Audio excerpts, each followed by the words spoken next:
டே 2 Bangalore. Second day வந்து நான் சீக்கிரமாக வந்தாச்சுங்க ஸ்பாட்டுக்கு. ஸோ நான் தான் ஃபஸ்ட்டு வந்திருக்கேன்னு நினைக்கிறேன். யாருமே இல்லை, ரொம்ப காலையிலே கிளம்பி வந்தாச்சு. நமக்கு வந்து ஷூட்டிங் பொறுத்தவரை பங்க்சுவாலிட்டி ரொம்ப இம்பார்ட்டண்ட்.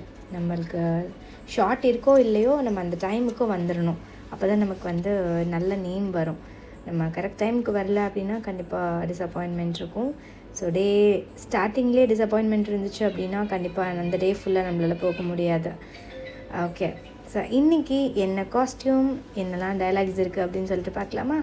இந்த லிஃப்ட்டில் போயிட்டு வர்றதே ரொம்ப ஹாப்பியாக இருந்துச்சு. இங்கே ஏறி நின்னா பாருங்கள், இந்த ஊரே தெரியுது, அந்தளவுக்கு சூப்பராக இருந்துச்சு. இதுக்கு மேலே ஃப்ளோஸ் இல்லை. ஓகே, மேக்கப்போடு ஸ்டார்ட் பண்ணியாச்சுங்க. அடுத்து காஸ்ட்யூம் என்ன அப்படிங்கிறத பார்க்கலாமா?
ஷூட் முடிஞ்சு எங்களுக்கு வந்து ஒரு கொஞ்சம் பிரேக் டைம் கிடச்சிதா.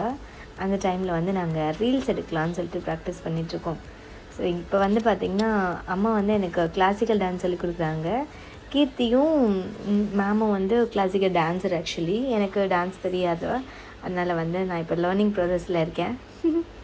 ஏதோ ஓரளவுக்கு ஸ்டெப்ஸ் கேப்சர் பண்ணுறேன்னு நினைக்கிறேன். இருந்தாலும் நம்மளுக்கு வரலைங்க. என்னென்னா கிளாசிக்கல் பொறுத்தவரை நமக்கு கால் ஃபீட்டில் நம்ம பண்ணுவோம் இல்லையா, அந்த ஸ்டெப்பு அது கொஞ்சம் கஷ்டம். கைக்கெலாம் பண்ணிடலாம், பட் கால் பண்ணுறது கொஞ்சம் கஷ்டமாக ஃபீல் ஆச்சு. அதுக்குள்ளே எங்களை ஸ்பாட்டுக்கு கூப்பிட்டுட்டாங்க. அதனால் எங்களால் இதை கண்டினியூ பண்ண முடியல. ஸோ நாங்கள் டான்ஸ் பண்ணாமல் உட்காந்துட்டே வந்து ஸ்டெப்ஸ் மட்டும் பண்ணோம், ஆக்ஷன் மட்டும் பண்ணோம், இந்த பாவனை மட்டும் காமிச்சோம். அந்த மாதிரி ஒரு ரீல் எடுத்தோம். அதை வந்து நாங்கள் இன்ஸ்டாகிராமில் போஸ்ட் பண்ணியிருக்கோம், கண்டிப்பாக செக் பண்ணி பாருங்கள்.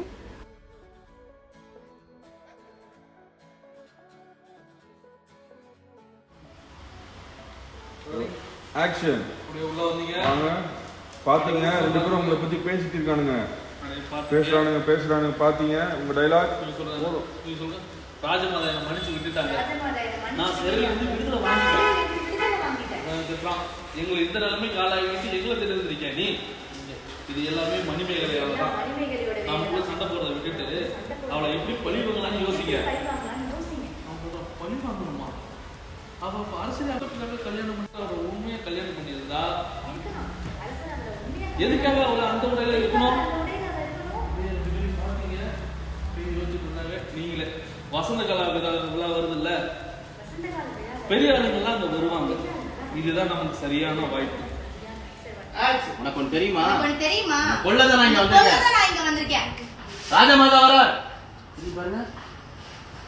இந்த அம்மா அப்படியே வந்து நின்னாங்கப்பா.